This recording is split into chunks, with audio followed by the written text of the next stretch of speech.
myself first with Robyn and Honey. Take it away, Robyn. Hello, and it's good to be back. It has been a minute since we have been in the studio. Honey is swiftly making her way. We have been going through quite a bit of transitions, and we're going to talk about that in a minute. But she will be here shortly. But I'm just happy to be back. I had a wonderful, wonderful vacation in Puerto Rico in the city of El Rincon, and let me tell you, it is nice to get away. I was able to leave the frigid temperatures of Cleveland, Ohio, and just stay in a villa where the ocean touched the building. To be able to sit and go out on the lanai, I called it the lanai, our little balcony area where we had our hammocks and the seats and stuff, and just watch the ocean just roll in and roll back out. And just in my room, just open up the balcony at night and just listen to the waves hit the building every night. It was just relaxing, just having that getaway, just sit there and just look at the amazing work of God every day while I was on the island. So that was my vacation, just sitting there meditating and just in the presence of God and just breathing in his awesomeness and listening and just being there, and then hanging out with my girlfriends and a couple of their boyfriends, and just having a good time, just relaxation, and just it was wonderful just having that break. So I missed y'all. I miss being in the studio, miss Pastor Larry, but it was just nice to be in that place of paradise. Got to go eat some delicacies on the island of Puerto Rico. I will say I believe we encountered some racism. Hey, sis. We encountered some racism a little bit on the island, but I'll talk about that probably another time. Because we really got to realize that we all part of the slave trade, so I don't understand what that's about. But it was just nice, a nice little getaway, beautiful. Made me realize I need to get away a lot more often. So that was my time off, and then I got back, and I've been really thinking a lot about my future and my direction of where I'm going. I have been in a place of sabbatical, I think, for a year. Not so much sabbatical, but you can come on. Oh. Put it all on there. Robyn put it all on there. What? Go ahead. We at home now. It's okay. But, I've been in a place of, transition since I went back to school and since I started my job. But now it's about refocusing my attention on where it's going to go next. And so that's what I want to talk about today. That's why I want you to come on, honey, because I want to talk about this transition. Oh, okay. Robyn, go put that on the air too. No, I'm not. Put it all on there. Well, I'll talk about that then. So being on vacation made me realize that I'm working on my doctorate in traumatology, and I'm working in a place where I see a lot of trauma, but where do I want to go future with that? And being in a place where there was so much peace has made me decide I'm going to grow my business into something focused on trauma, but I can't share the details too much because, I have to grow it first. But I really do want to develop it into something very trauma-centered. And so I'm excited about getting some more direction in where I'm going to take my personal business, as well as being able to just focus on traveling and focusing on myself too. And so, Honey, we were going to talk about when she returns, some of the stuff that she's in transition about. But we also have a guest in the studio.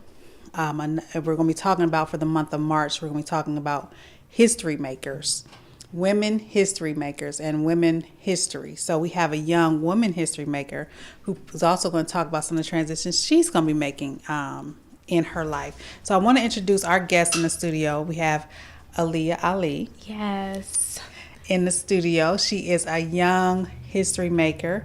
So before we get into your whole life, and I'm just introducing the topic of transitions, what are some of the transitions that you are embarking on right now? You are a sophomore, right? Yes, ma'am. Hi, everyone. Like she said, my name is Aaliyah Ali, and I am Miss Ohio High School America 2022.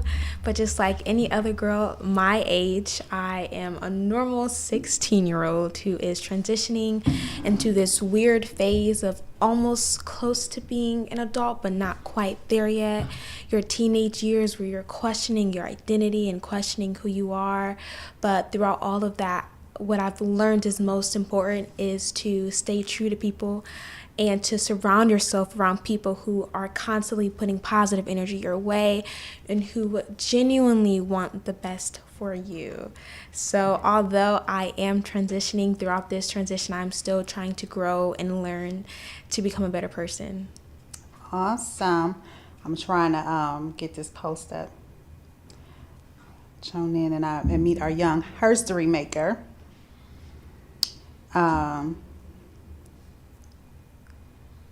Let's see. How do you spell your first name? ALIA. And last name is Ali. Yes, ma'am. Okay. So, as like I said, March is Women's History Month. And so you are our first Women's History Month guest. Yes. And you are related to Honey. Yes, ma'am. She's my aunt. That's your aunt. So blessed to call her my aunt. It's such a blessing. I'm in at the right time. Yes.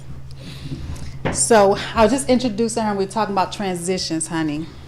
And I was talking about my beautiful trip to Puerto Rico. It was gorgeous. Did you take me, or did you bring me something at least? Is there something in the bag? Did I make my way over? I brought lots of memories. Oh, no, I can't get into your memories, sis. Now I was telling Pastor Larry before we got on air about Spirit and their triflingness. Scoot up at me. Because my vacation was only half as long as it should have been because of Spirit. I've never flown Spirit. And never will again. Thank you, Jesus. Never will again. I watched the movie Soul Plane, and so And that's what it was. That's what it was. Spirit it was enough for me. Mm-hmm. Kind of. Yeah. It was, yeah. They loaded us on the plane. And then said there was something they needed to inspect and unloaded us off the plane. Uh-huh. And then canceled the flight about an hour or so later. What's wrong with that? That sounds like Spirit. Mm-hmm. Sounds like Spirit to me. Yeah. From what I've heard, at least, I don't want to be biased in any way, but Never will again. no, there's some things in life that's just worth the extra cost. Mm-hmm. And my comfort when I fly Yeah, it was very is uncomfortable. worth the extra cost. It was very uncomfortable. But when I finally got to paradise, it was paradise. It was beautiful. Mm-hmm. But it made me reflect on where I needed to take things, business and ministry wise, and moving things into transition. So that's where I was taking the conversation before we get into her story. And we just talk a little bit about the need to, when it's time to transition, what are the signs? Oof. Yeah, I think we preached that a little bit. For a second. Uncomfortability is number one. Mm-hmm. When the baby is kicking and the baby is saying it is time to come out, but you still want to hold on to the baby because you birthed it. Mm-hmm. Haven't birthed it yet, you birthed the concept of it. Mm-hmm. It's yours. It's in you. It's developing in you. So you think you have the rights to it. And so you hold it so long that it becomes like spoiled grapes on the vine. Mm. And so I think, and I'm not embarrassed or ashamed to say, I'm definitely walking a path right now where the grapes themselves are saying, you do get that we're spoiling right. Have a transition, Yeah. and transition hurts. Transition is challenging. That's why we fight transition. We fight it till it's bloody, brutal. And oftentimes you need to learn how to transition. And right now I'm talking specifically about employment, and I'm not afraid to say, no, I can throw relationships in there. Transition on your terms. Ain't nothing like when being let go, you let them go. Or you quit them. You ain't gonna quit me first. So when we transition on our times, it's more of a beautiful journey than when we do it because somebody else has forced us to transition. Yeah. Frustration, definitely. definitely. And I think when you're feeling suffocated as well, Oh, for sure. when you feel like For sure. you, For sure. you can't breathe and you can't, Ooh. you know, you just have to, and you have to be at peace with something. Sometimes we don't realize the restlessness. Negative emotions are indicators. This is the therapist in me. Negative emotions are indicators. I'm a therapist. I'm sorry. I don't know if I introduced myself that way to you. That's so amazing. Yeah. So negative emotions are indicators. A lot of times we are taught to avoid our negative emotions or to cope with them or to deal with them, but sometimes we're not taught to pay attention to them. And so when we have negative emotions, we need to pay attention to what we are feeling. Why do I feel this way? Why do I keep waking up feeling this way? And we just keep ignoring them, pushing them away because we think that it's a sign of depression or a sign of some sickness or illness, and it's not. It is a sign that there is something that needs to change. Yeah. And until the pain of change outweighs the pain of staying the same, nothing will change, right? Right. I like that. I like that. So, yeah, I think we not putting too much out there about ourselves. We are at that place, both, honey, you and I are like, it's time for some transition. I can put it out there. To stay where I'm at right now will kill me. Okay. So I'm ready to transition at all costs. I never have to put on the table. My next level is waiting on me. My next level is sitting there like, where are you at? Where you at?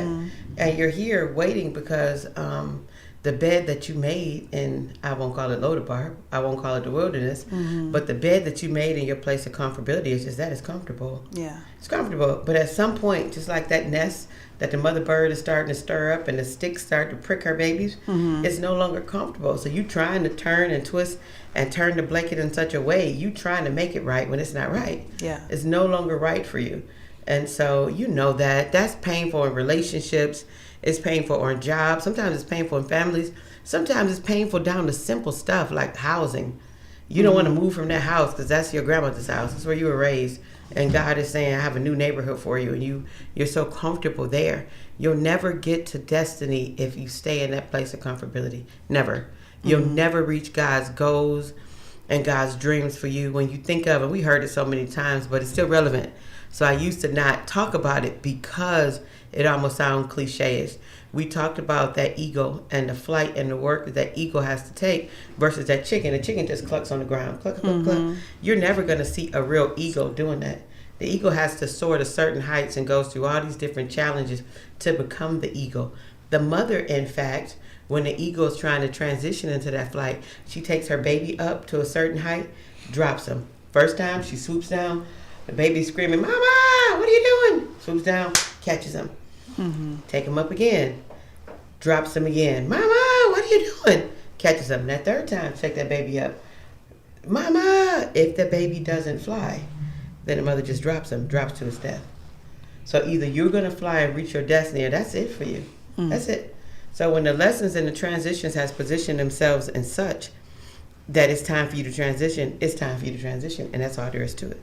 Pain or not. And I say that kind of boldly, but Robyn knows my story and she certainly knows where I'm at right now. So, and the transition isn't easy, it's necessary. I refuse at this point in my life to have fruit dead on the vine, and I refuse to die myself in that labor process when I've gone through everything that it takes to have the baby develop in me. And I'm talking about the baby of my destiny and the baby of my dreams that no one else has to understand. You ain't got to understand it. Transition not about you. This is about me and God and what he intended for me before he placed me in my mother's womb. And we can look around and look at some places, and I know this isn't it. This life, and I know you're just, I'm not going to call you baby, but you're my baby. Okay. This life on this journey now, we think we have so much time in front of us because we're so young. I remember being your age like it was a vapor. Like it was yesterday. Like it was yesterday. And I looked up in college like it was yesterday. And you'll remember this later. I remember you as a little girl like it was yesterday. And now I'm 40 and it looked like I was your age just yesterday. That's why you can't let anybody else take you from your, I don't know why transition has me thinking about dreams, from your dreams and your destiny. And that's one of the things that I love about you. When you put your eagle eye towards something, you're like, okay, do it. Didn't get it, I'm going to do it again. I'm going to do it again. And I'm going to do the work it takes to transition into my next level. And let that just be a word for somebody else. If you're there and you're wondering, God, what do you have for me in this season? What work are you willing to do in this season?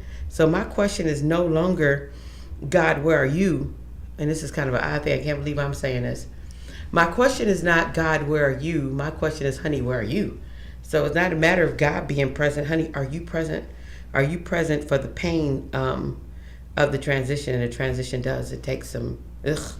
And I say ugh because some of it is just, it is hard. It is devastating. It feels like loss. Sometimes it feels like death, even to transition, especially when you didn't got comfortable in the thing. And it feels like part of you. But the promise, this is where I'm at with mine. Because there could be so much anger and frustration, but I have to reflect that there is a promise in the transition. Because you and I, honey, we talked about a frustration that happened where someone stole something from me this last week. But when I sit in prayer, you know, as David said, and I think, which psalm was it, Pastor? I think it's 74, but I could be wrong, where he said, my foot almost slipped when I saw the prosperity of the wicked. You know, they do all these things. They wear their clothes. They do all this stuff. They speak all kinds of stuff. They do all, and nothing ever happens to them. But had I spoke this way, surely I would have had met my doom. Had I did any of those things, God would never let me act this way. But it wasn't until I entered into his sanctuary that I saw their end. And so it wasn't until I got in God's face all this past semester, God has been moving me away from my dissertation topic. And I didn't understand why. The professor was moving me away and everything. And he's led me into this other topic and took me back to a few years ago. A client of mine passed away.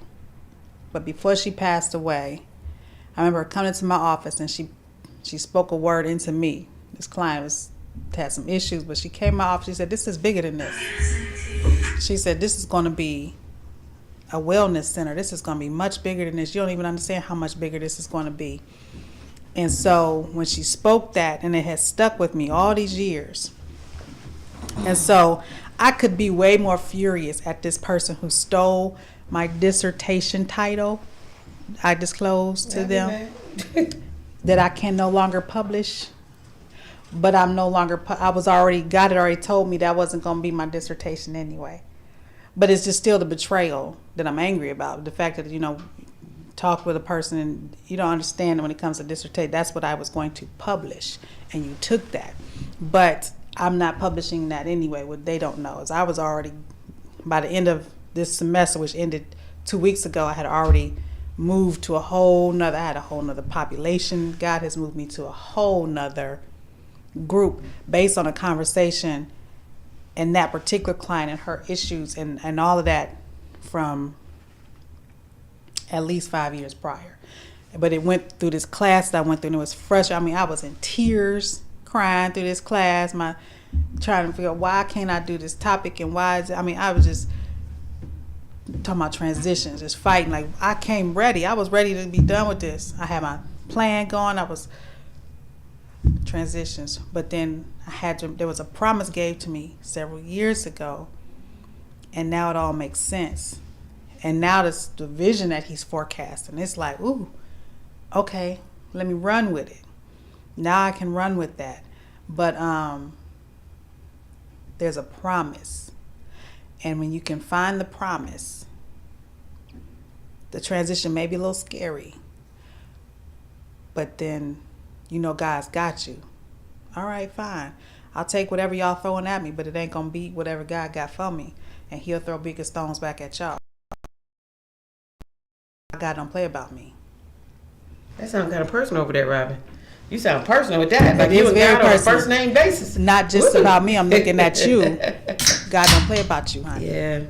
Yeah. When you were saying it, I was sitting here thinking, sometimes for some of us in the transition, it's because it did not happen now.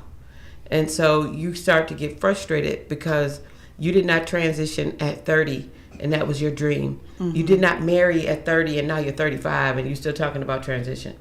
When I think about my brother, her dad, thinking about some of the dreams and the musical things that he's still working on, but he never let go of his dreams. So when you say so?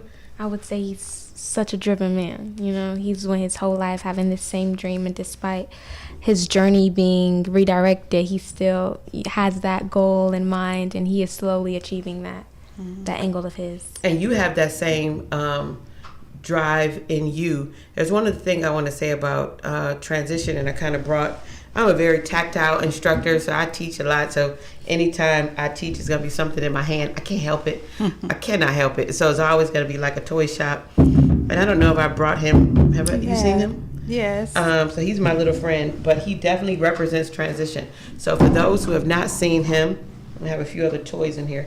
It's a whole toy store when it comes to me. Those who have not seen him, let me tell you how he represents transition. Robyn, do you remember the story of him? No, I do not. Okay, so it is a perfect story about transition. This guy here is a hermit crab, and I used to raise them when I was a little girl. And so when I saw him, he's so beautiful. Of course, I had to have him. When the hermit crab outgrows his shell, he leaves something behind called the exoskeleton. What's scary about the exoskeleton is that it looks just like him. Nothing is different. So imagine in this chair, there were two of you. Two Aliyahs just sitting here. And I'm like, well, which one is you? It's that scary. Freaked me out when I first saw it. Blew my mind. What happens in the wild when this hermit crab gets ready to shed his exoskeleton, that's a major time of transition.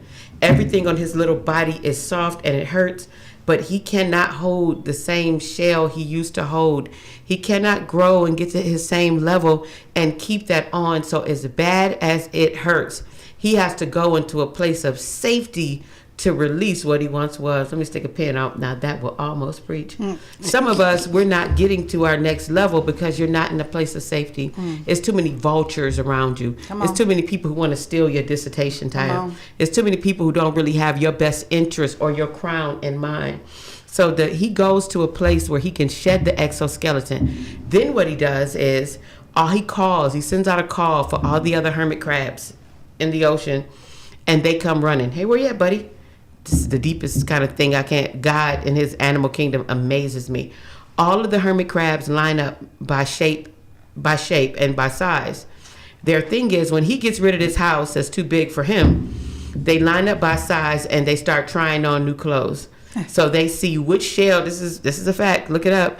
They see which shell fits them best, so that no person is left without what they need. What's the lesson in there? Once you get where God has destined you to be, your goal then is to line up and align yourself with like-minded people, like I do with Robyn. So I say with Robyn, this don't fit me well. Can you help me put on something? And since I've been friends with her, that's what she's done. Help me put on something that fits me better. And she'll say, honey, help me put on something that fits me better. You better make sure who in your tribe, because some people are not trying to help you put on something that fits you better. They're trying to take theirs and take yours at the same darn time. So once you shed the exoskeleton, that process of transformation, I'm telling you, it hurts.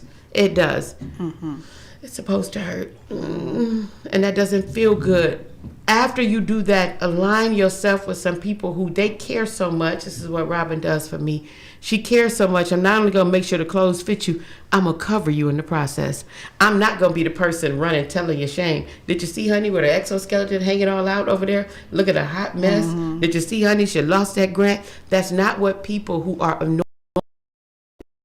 When you ask God, don't just align with the who's who in Cleveland. Don't just align with who's doing it. You ask God, who's anointed to cover me? Who's going to get in line and make sure that I have the right size on? And everybody who's smiling your face is not anointed to cover you. Come on now. Everybody who's smiling your face is not anointed to run your race. Come on now. And everyone who smiles at you should not be trying on anything that you put on, because that means they have to touch you. You watch who put their hands on you.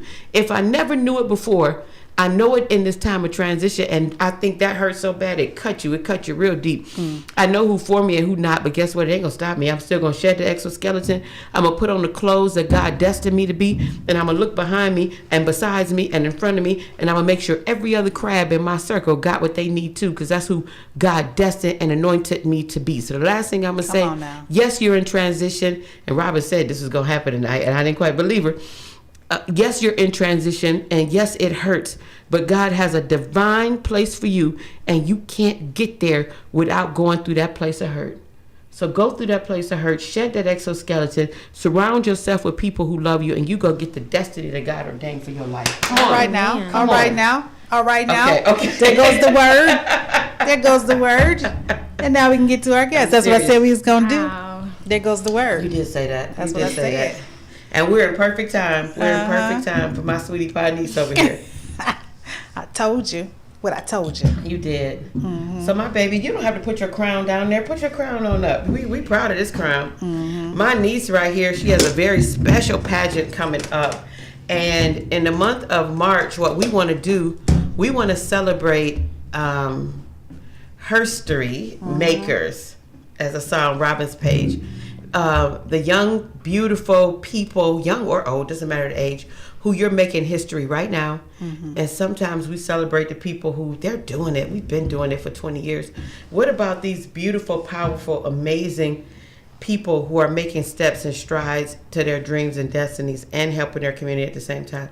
I know that I am biased a little bit, but she really is. No, she is a history maker. She is a herstory maker. Herstory maker. She is a beautiful spirit. Sometimes when you get young people who wear these crowns, there's a sense of entitlement that comes with it. She is so humble. She is such a beautiful kid. If she saw her auntie struggling with the cane, she'd rush and go, "Let me help you, auntie." It's who she is. She's just a beautiful, beautiful, gentle soul. And so I always pray for her and her destiny. And I want to learn a little bit more about her journey, both what she does at her school, the crown she currently has, and the big crown we're all going to be leaving for Arkansas to see her compete for.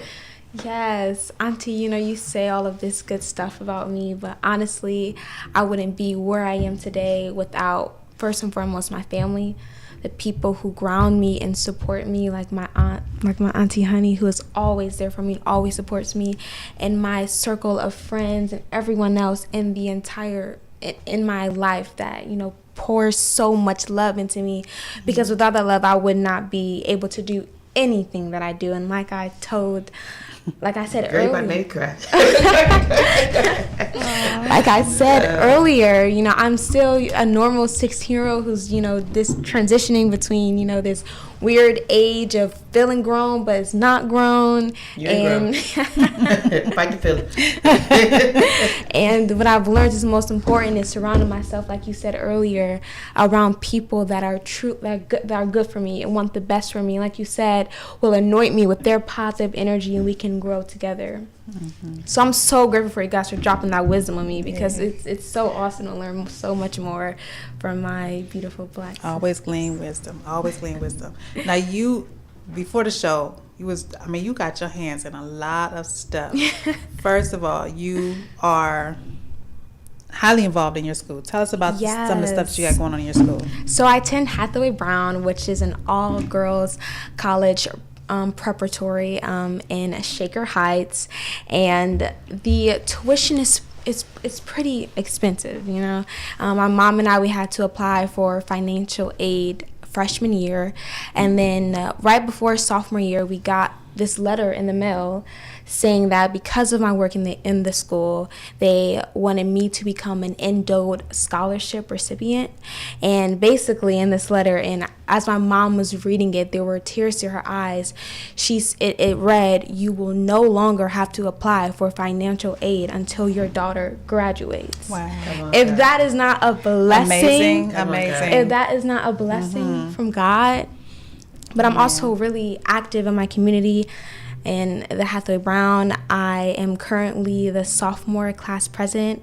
I was freshman class president as well. I was a new girl. I remember in my speech, I talked about how, why would you vote for a girl that doesn't even know her way to the atrium? But I talked about how this position was not knowing all the rights and the wrongs, but it was rather growing as a community. And so I was elected as a 9th grade class president, and then I was re-elected as a 10th grade class president, and has presented so many opportunities to get to know my peers and many of the adults there, and I've been able to network and build connections, which has gotten me so many opportunities. I'm so grateful. Good, awesome. Can you talk a little bit about your crown, both your journey to the crown? I've been to try to come to as many things as I can. Yes, you have, Auntie. I appreciate it so much. And the pageant world itself is, you talk about an expensive endeavor. So if you love somebody who's into pageants, God bless you. You're going to be eating Roman noodles. So yes. Tell us a little bit about your pageantry, and then I'd love to know about your community service work at the same time. Yes, so my journey has definitely been a journey, to say the least. I started pageantry when I was about the age of 8, and I was a confident young little girl. I used to strut on the table singing my ABCs. I was just that girl, And I went into my first pageant extra confident, and I said, I'm going to win this. Did I compete in pageants before? No. Did I know anything about it? No, but I said, this is my year. And I walked away with a participation trophy.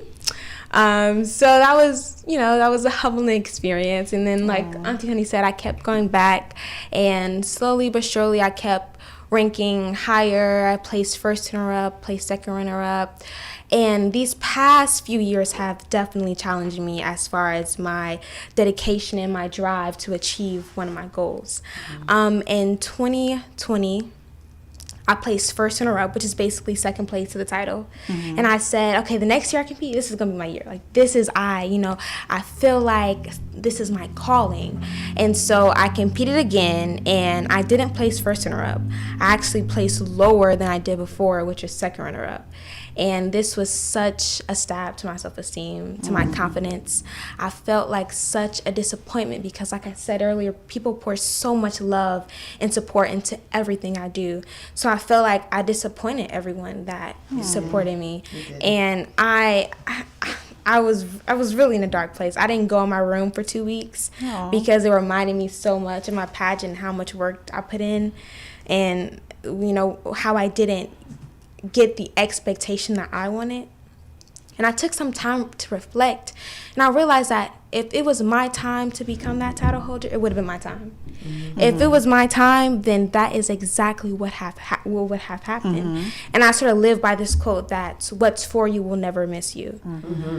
And something told me, Ali, it's just not your time. And as hard as that is to accept, you have to accept it, because what's meant for you will always be for you. Right. And so something told me I had a few dreams of me wearing a crown and a banner, and I'm like, okay, where is this coming from? I didn't win previously, so where? And I realized that was God telling me, Ali, give it one more try. And one of my pageant sisters, she DM'd me, and she was like, hey, it's this new pageant system, the High School America pageant. I think you will be great for them. They're really authentic, and they love people like you, and I think they're really going to love you. So I said, okay, let's try it out, right? And so October 9th, I went to Columbus to compete. And instead of going into the mindset saying that, I'm going to win, I told myself that, again, what's for me will be for me. If this is my time, this will be my time. And on that stage, they called me as the Miss Ohio High School America. Wow. And in my crowning video, you can see the crocodile tears just coming down, so full of gratitude and so full of greatness. And just gratefulness that I still have people to encourage me to keep going after I was so discouraged. And I'm so grateful that God said, one more time, Aaliyah. Yeah. And I, like I said earlier, I'm still in shock that actually happened. What year was that? No. This is October 2020. 2021. Yes, wow. Yes. So by winning that, it puts her in position for this amazing national title. Yes, which is in June. In June. And I would run for the Miss High School America. That would be the title that I'm running for. And it's this week-long national week in Arkansas, Little Rock, Arkansas. I've never been there before, so that's pretty exciting. And there's a lot of girls from all over, from all over the nation competing. And the difficulty with that is sometimes, you compare yourself. And if I've learned anything is that I think there's this quote. It's saying comparison is the thief of joy. And that is so true because everyone is made individually. Everyone is made in their own way.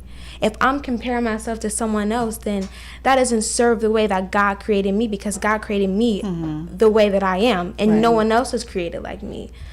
So I just try to keep that mindset, and although it is kind of hard, I try to keep that with me, and it definitely makes things like this, where I'm surrounded by so many other people, a better experience.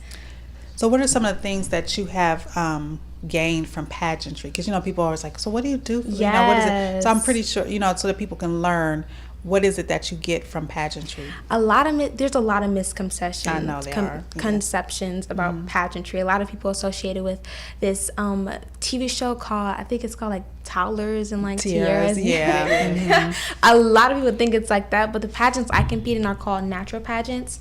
So they really focus on who the girl is as a person.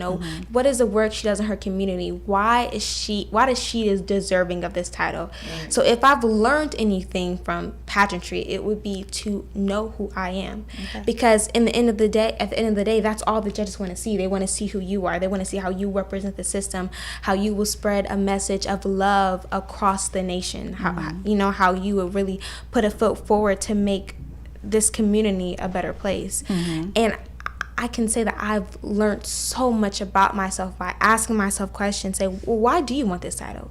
Other than the surface level of like, okay, it has a great prize package, but what is this title going to do for you? And it's even bigger than that, given this big role where so many girls look up to you is so important. Yeah. And so you have to think about the influence that you have on that you have on them. That's why I think it's so important that young girls in my community see girls, black girls that look like them, so they can know that they can do it. Can you speak on that for a second? Because surely I'm at your pageants, and I know this is a hard topic to talk about, but there are not many black girls that look like you, and there definitely are not many that, take difficult that is to navigate in spaces where there are not many girls who look like you at all. Absolutely. Diversity, like I said, I've been competing since the early age of 8, and I can say that throughout my years competing, it has grown more diverse, but it's still so much more to grow. And this is why I stress so much to try to get other girls that look like me in my community, so that we can see more girls winning these titles, because we are so capable. We are all so capable. The only thing that's stopping us is not given that opportunity. It's not, like letting it be shown to us. But if given the opportunity to do so, we can do it. And I think that's the most important message that these girls need to know. And I struggled a lot seeing black national title holders. But in 2019, we had 3 national title holders. Miss Universe, she was South African. She was a black, gorgeous queen. Wow. Chesley Chris, 29th, she was the Miss USA. Miss Teen USA, she was also black. And then our Miss America was also a black, gorgeous woman. And that year was so monumental for me, because if anything, it inspired me to show how much we can do, and it inspired me to say, well, if they have the title, then I can have it too. I don't know if you remember this, but at the end of that year that you referenced, when all those queens took the title, it was the last sermon I preached of that year, and I put on the big, humongous billboard all of their pictures, and you came and you wore your crown. So it was 4 or 5 queens on the platform. You had your crown. I had my crown on, yes, giving tribute to all of their lives and the work that they had done. This was at Mount Zion. And what a powerful, do you remember that? Yes. What a powerful sermon that was, because it was so much deeper than the crown as it relates to beauty. Absolutely, yes. It was about this freedom of being who you are and standing there. at that same service, you play classical piano. Then can you talk a little bit about all your talents? Because you have a whole lot of them. So as you can see, my aunt is Honey Bobe. And to say the least, she is a mogul, not only in Cleveland, but around the world. I paid her to say that. Right. So growing up around that, she was my end goal. And I remember my grandma asked me to recite Still I Rise by Maya Angelou. And the inspiration was Honey Bobe. She said, I want you to do it like Auntie Honey. And so I watched Auntie Honey, and I really learned, especially my acting and, my passion on stage from my aunt. Because she conveys it so well to the audience. Even just now when she was talking about her transitional phase, I was absolutely blown away by the way she was just preaching. It was just coming off. I'm like, how, You good for the soul. I should have brought you earlier. You look feel good diamond over there. Goodness. All of that. So, growing up in a really talented family really set it for me. My dad is also talented. He indulged in the music. He makes his own music. He's a very great lyricist. I think that's what they call it. And he makes his own music. And my mom also sings. Okay. So in no way did I just pop out and I was talented. It was kind of ingrained in me. And I say that a lot. People are like, why are you so talented? I'm like, ask my family. Right. You see the humility that she holds up? Right.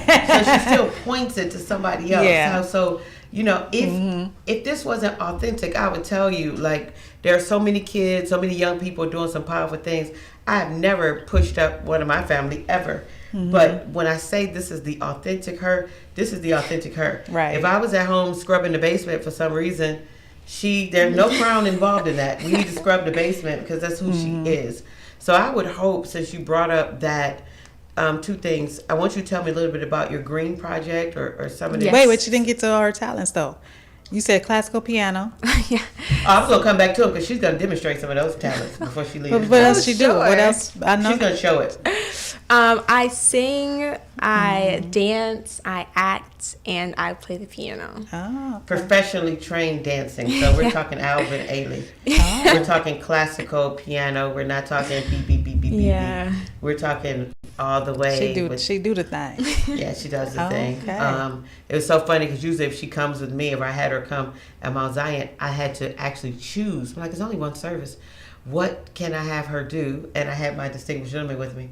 What two talents? Choose two talents because we can't do all that on stage. It'd be a whole concert. And I had the piano and maybe Still I Rise? Or did you dance? I danced, I sung. Oh, you did do all of that. So it was just a whole... I didn't even need the sermon. I just got She had it a said, showcase. Amen. Okay.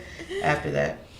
But I do want to know about your service with your green endeavors. Yes. So Greenland Grow is a organization I created that raises awareness and promotes reduction in global plastic through coordinated cleanups. And I think climate change is such a prevalent issue that many don't think about, and it affects my generation the most because we're growing up in this future, and it affects the future generations. And when I thought about Greenland Grow, I thought about my sister. And I thought about how I wanted my sister to grow up in a clean neighborhood, to grow up in a sustainable earth.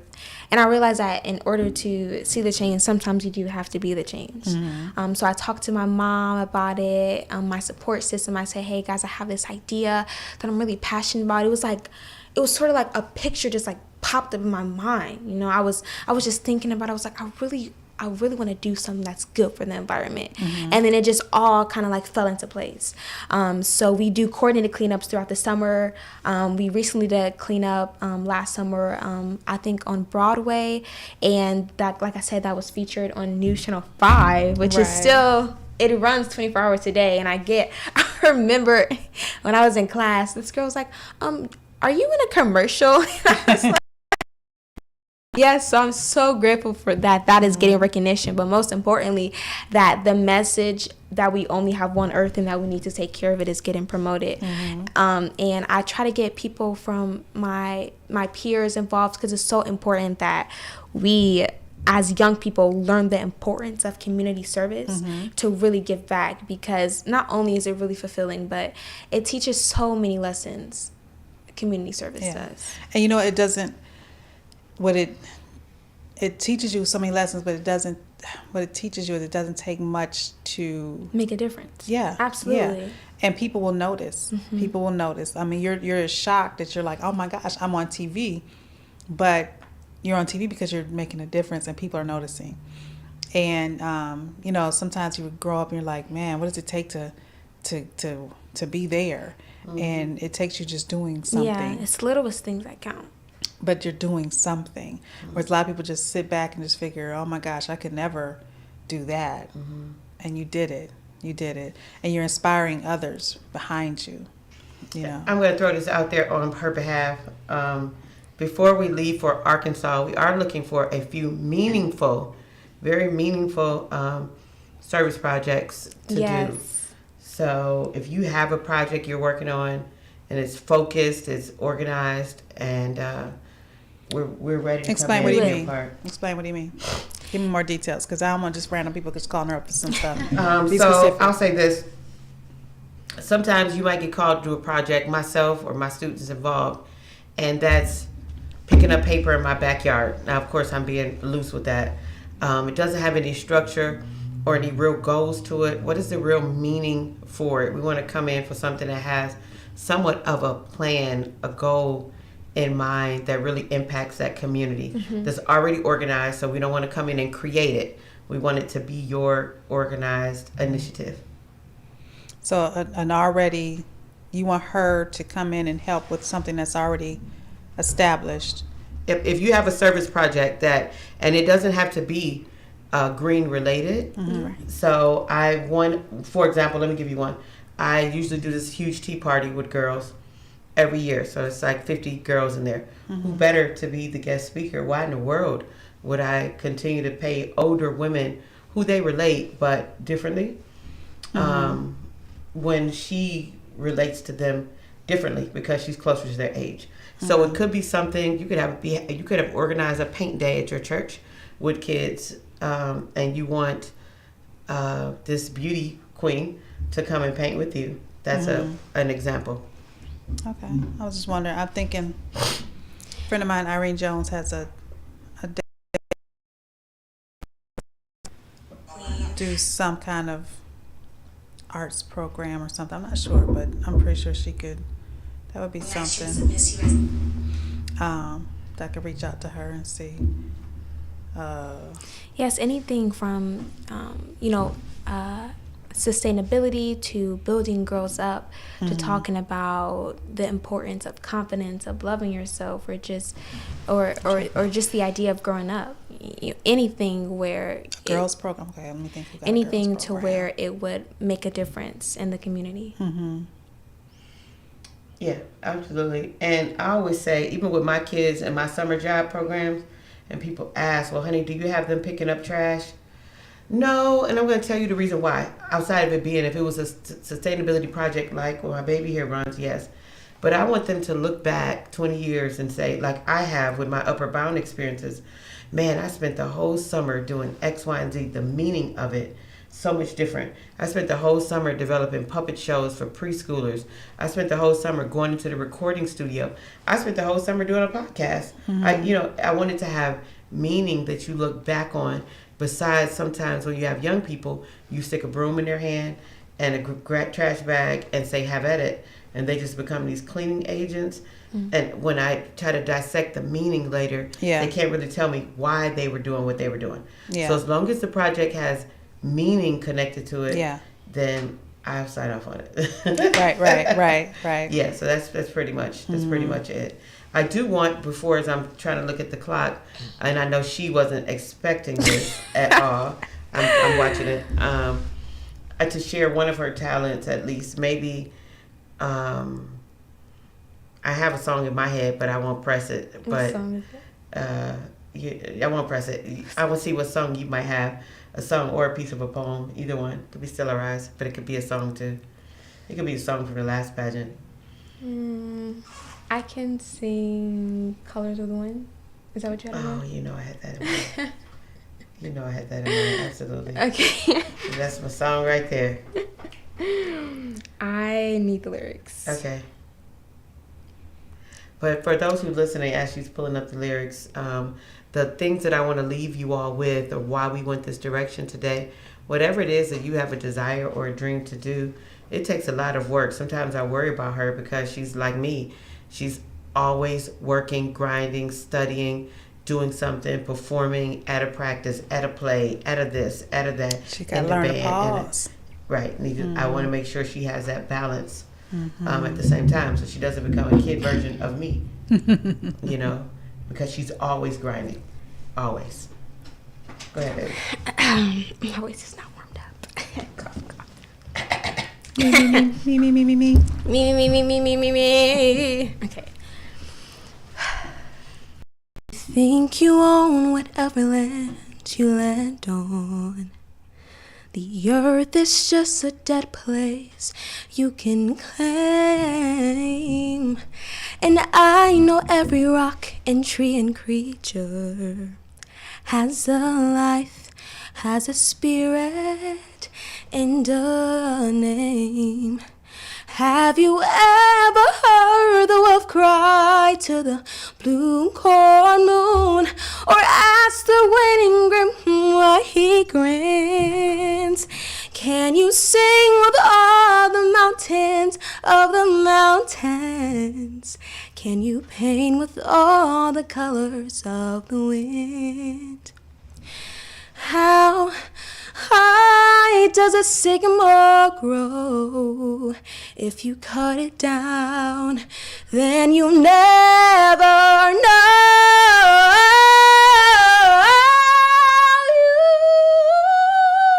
You never hear the wolf cry to the blue corn moon, or whether we are white or coppered skin.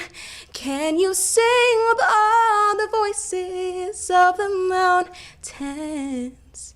Can you paint with all the colors of the wind? You can own the earth and still all your own is dust, until you can paint with all the colors from the wind.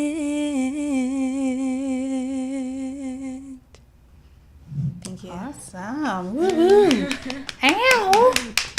Thank you. That was amazing. Very amazing. As you were singing, I was thinking about, I used to do contract work with the health unit for Idea Stream, and they do a lot of community work and environmental work. In addition, everything that they don't just do news stories. So they do stuff in the community and then they'll report on it. So I have to reach out to them and see about connecting you to them, and maybe you can work with some of their programs and stuff. So That'd be so great. yeah, I'll reach out. I'm gonna give a shameless plug at this time. She didn't ask me to do this. This is just an auntie. This is just an auntie move. If you are interested in any way of supporting that journey to Little Rock, Arkansas, like we said, that is a journey where she represents our city, our state. Yep. Please feel free to Cash App Princess Aliyah one. Yes. That's $ PRINCESSALIA 1.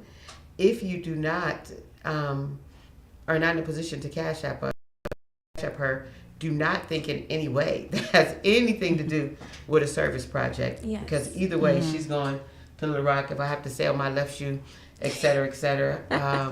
But if you want to support her, I guarantee you it is a worthy effort. When we quiz and we talk about people like Maya Angelou, or even her little sister, there's another one that's just like her, but little, just like her. We have in-depth conversations on every black woman in history.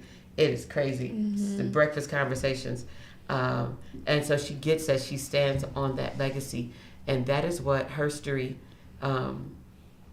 Month is about, right, Robyn? Yeah. Celebrating Women. Yeah. women and girls who are making those strides.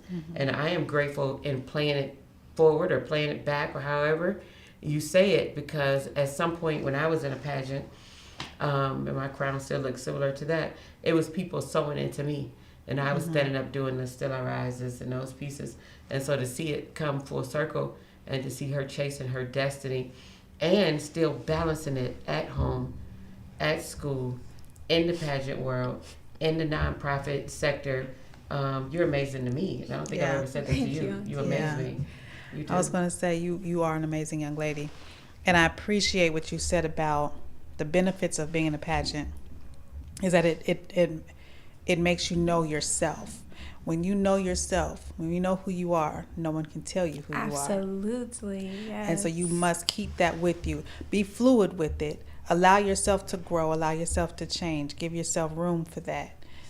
Because you're how old now? 16. You're 16. You know, you'll be 20. You'll be wanting to be a little different at 20. Allow yourself room to outgrow yourself. But know who you are. Be fluid with who you are. Be like, okay, today, you know, I don't like catfish, but tomorrow I might like catfish. You know, allow yourself room, but know who you are. Don't let anybody tell you who you are. That's right. Yes, thank you so much. You're welcome. That's right. I'm so proud of you. Thank you for just dropping your wisdom on me. I will take this podcast with me every step of the way. Yes. Do you want to close with Still I Rise by Maya Angelou? I'll even do it with you. Yes. Amazing. Let me get my glasses on so I can see this up. Oh. They dirty. I'm pulling up your words. I better pull up mine and make sure I got it right. Now I'll just flow off of you. I'll dip in and dip out, but I'll let you lead. Okay. You may write me down in history with your bitter, twisted lies. You may try me in the very dirt, but still like dust, I rise. Does my sassiness upset you? Why are you beset with gloom? 'Cause I walk like I've got dime wells pumping in my living room. Just like the moon and like the sun, with the certainty of the tides. Just like the hope springing high, still I rise. Did you want to see me broken? Bowed head and lowered eyes. Shoulders falling down like teardrops, weakened by my soulful cries. Does my heartiness offend you? Don't take it off hard. 'Cause I laugh like I got gold my diamonds. Gold mines. pumping in my backyard. Digging them. Because I laugh like I've got gold mines. Digging in my backyard. You may shoot me with your words. You may cut me with your eyes. You may kill me with your hatefulness, but still like air, I rise. Does my sexiness upset you? Hard. 'Cause I laugh like I've got diamonds at the meanings of my thighs. Out of the huts of history's shame, I rise. Up from a past that's rooted in pain, I rise. I am a black ocean, leaping and wide, welling and swelling. I bear in the tide, leaving behind nights of terror and fear. I rise into a daybreak that's wonderfully clear. I rise, bringing the gifts that my ancestors gave. I am the dream and the hope of the slave. I rise, I rise, I rise. Hey. Yes. Oh, come on, little one. Come on now. I like that. I like that. I like that. I haven't fed off like that in a while. Right, that's good. We had the words down back when it killed the game. Yeah. That still killed the game, even with not having the words. That's love right there. Yeah, it is. Mm-hmm. And that's fun. And you can have fun with kids and with your kids and doing stuff just like that. We don't have to have, obviously not a card game. That's a honey thing though. See, no. I'm saying that's a honey thing. See, with me it would be something else. Yeah, I got you. You know what I'm saying? Like, but no matter what it is, because like your baby Bree, what if it's putting different makeup costumes? And, right. Me and her, she's me in the bathroom putting my makeup on. We in the mirror together. That's still the connectivity. That bonding thing is different. Right. Or we be in the kitchen cooking or something. Right. But to see y'all two, that's y'all cooking in the kitchen together. Right. And that was fun. I know. That's very fun. And I'm just sitting here smiling, looking at y'all. Like, look at y'all two. And I was having a blast. I cannot see. wait to take my first real flight since COVID, to see her take the crown Yes. in June. Don't do Spirit. I cannot That's wait. all I got to do. Oh, ain't nobody doing no Spirit, girl. You're right. That's all you. Right. So thank you all so much Thank for tuning you. in for another episode of Pause. We'll be back next week. We'll be back, and we'll be highlighting and celebrating another great woman making history. Yes. Thank you. See you next week. See you next week.